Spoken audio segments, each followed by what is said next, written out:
ఇప్పుడు ఏమంటారంటే, ఇప్పుడు కొంతమంది ఆస్ట్రాలజర్స్‌ని అడిగితే, ఇప్పుడు బెయిర్ బదలం అయితుందంటే నీకు అర్ధాష్టమ శని జరుగుతుంది. 7.5 శని వస్తే శని ఏం జేయడు. శని కర్మకారకుడు. సడెన్‌గా నీకు ఇప్పుడు మీరే ఉన్నారు ఎగ్జాంపుల్ అనుకోండి. ఇప్పుడు మీకు అనుకున్నాం, ఒక పని అనుకున్నాం. రేపు పొద్దున అయిపోతుందమ్మా, నేను రేపు పొద్దున వస్తున్నా, నేను రేపు అడ్వాన్స్ ఇచ్చేస్తున్నా అని ఒక వ్యక్తి చెప్తాడు. హ్మ్. మళ్ళీ రేపు పొద్దున ఫోన్ చేసి, అట్లా కొంచెం టైం పట్టింది, మనం నెక్స్ట్ వీక్ ఎక్స్టెండ్ చేద్దాం. నెక్స్ట్ వీక్ కాదు. ఆ మనిషి ఇంక కనిపించకుండా పోతారు. కనిపించకుండా పోతారు. సో అది ఎక్కడ జరుగుతుంది అంటే రాహు. ఓకే. డిలే చేయాలన్నా రాహువే. సోషల్ మీడియాలో నైట్ ఫేమ్ వచ్చేసింది. ఎక్కడో మిలియన్స్ వ్యూస్ వెళ్ళిపోయాయి. సో వాళ్ళకేంటంటే ఈ రాహువే. సో వీళ్ళేంటంటే మంగళి గారు ఇప్పుడు అక్కడ ఇవ్వటం వల్ల శత్రువుల్ని రాహు కంట్రోల్ చేస్తాడు. గ్యాస్ ఇవ్వటం వల్ల.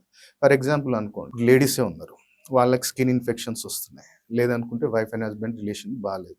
లేదనుకుంటే వాళ్ళ లోయర్ అబ్డమన్ ఇష్యూస్ ఉన్నాయి. అప్పుడు వాళ్ళకి ఏం చెప్తాం, టెంపుల్‌లో క్లీనింగ్ ఐటెమ్స్ ఇవ్వండి. హ్మ్. చీపురు కట్టలు ఇవ్వచ్చు, లైజాల్ ఇవ్వచ్చు, సంథింగ్ ఏదన్నా ఫ్లోర్ క్లీనింగ్ ఐటెమ్స్ ఏమన్నా ఇవ్వండి.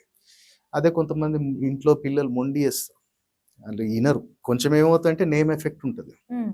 కొంచెం ఏంటంటే వాడి 5థ్‌లో గాని, 9థ్‌లో గాని నెగెటివ్ ప్లానెట్ ఉండటం వల్ల కూడా మొండి తయారవుతారు. ఇంట్లో వాళ్ళు మాట వినరు. సో అక్కడేం చెప్తామంటే, ఏదైనా టెంపుల్‌లో హోమం జరిగేటప్పుడు నెయ్యి, సమిధలు స్పాన్సర్ చేయండి. అక్కడ రాహుని ఎన్నో రకాలుగా మనం కంట్రోల్ చేయొచ్చు. హుహు. కానీ ఏ ఏ పద్ధతిని బట్టి అనేది వాళ్ళకి ఉన్న ప్రాబ్లమ్‌కి. సో మంగ్లీ గారికేందంటే అలా ఊర్లోనో ఎక్కడో అక్కడ గ్రామ దేవత ఉందా? లేదా వాళ్ళు ఉండే దగ్గర ఎక్కడైనా ఉందా? వాళ్ళకివ్వాలి. ఎవ్రీ మంత్ గ్యాస్ ఇప్పిస్తావా? లేదా నేను వీక్లీ కూడా ఇప్పిస్తా అని మీరు చేసి చూడండి.